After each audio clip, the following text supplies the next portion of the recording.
चाहे CA NRC का हो, ये सारे वो बड़े मुद्दे थे। वैसे तो बड़े सारे मुद्दों पे आज भारतीय जनता पार्टी ने उन सभी मुद्दों को हल किया है, लेकिन ये वो मुद्दे हैं जो कभी किसी ने सोचा नहीं था कि देश में हल होंगे।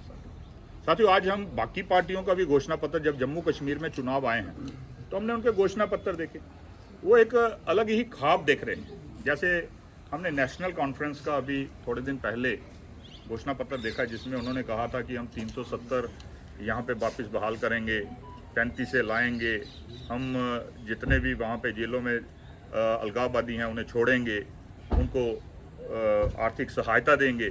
तो साथियों, ये उनका एक सिर्फ ख्वाब ही बनकर रह जाए, क्योंकि जब तक भारतीय जनता पार्टी की सरकार देश में है और आने वाले समय में जब तक प्रदेश में सरकार रहेगी, ये उनके खाली ख्वाब ही आतंकवाद, अलगाववाद, इन सभी का खात्मा जो भारतीय जनता पार्टी ने 370 को ध्वस्त करके किया है, वो कभी भी यहाँ पे अपने इन नापाक मंसूबों में कामयाब नहीं हो पाएंगे। और आज एक हैरानी की बात होती कि जो कांग्रेस पार्टी, जिनको हमने यहाँ से कितने कितने विधायक, कितने कितने सांसद दिए, आज वो भी उस पार्टी का समर्थन कर रही है। तो साथियों, ये एक बड़े ही अफसोस की बात है कि एक कांग्रेस पार्टी जो यहीं से जम्मू से वोट ले लेके सत्ता में आती रही और आज वो नेशनल कॉन्फ्रेंस के उस मुद्दे के साथ खड़ी है जिसमें वो कहते हैं कि 370 को हटाएंगे, 370 को दोबारा लागू करेंगे, 35 को दोबारा लागू करेंगे। इसका मतलब कि वो दोबारा अलगाववाद को यहाँ पे बढ़ावा देंगे, इसका मतलब कि वो दोबारा आतंकवाद को यहाँ पे बढ़ावा देंगे,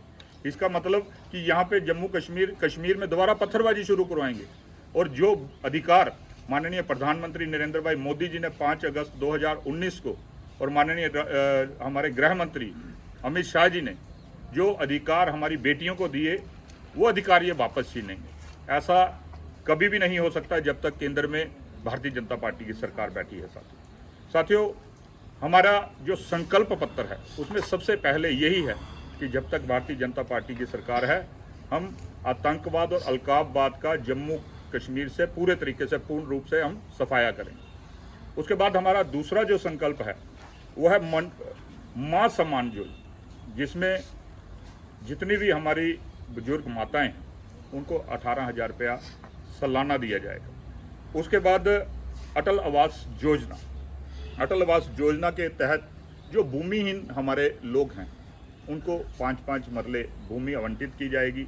और बड़े हमारे ऐसे लोग हैं जिनके पास रहने के लिए कोई जगह भी नहीं है, मकान बनाने के लिए जगह नहीं। वैसे तो प्रधानमंत्री आवास योजना के तहत ज़्यादातर पंचायतों में लोगों के घर बन चुके हैं, लेकिन अभी भी बड़े सारे लोग ऐसे हैं जिनके पास भूमि नहीं है और वो बेचारे वैसे ही कोई किराए पे रह रहा, कोई कहीं पे रह रहा है, इसलिए भूमिहीन लोगों को 5-5 मरले ज़मीन दी जाएगी, भूमि दी जाएगी। उसके बाद जो हमारी वृद्धावस्था पेंशन, जो हमारी, अगर हम बात करें तो हमारी विधवा बहनों की पेंशन या जो दिव्यांग भाइयों, उसमें वृद्धि की जाएगी।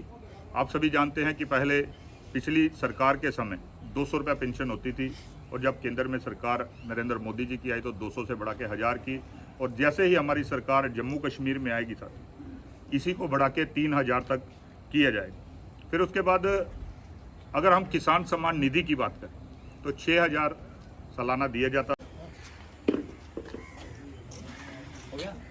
एक मिनट सर, एक मिनट।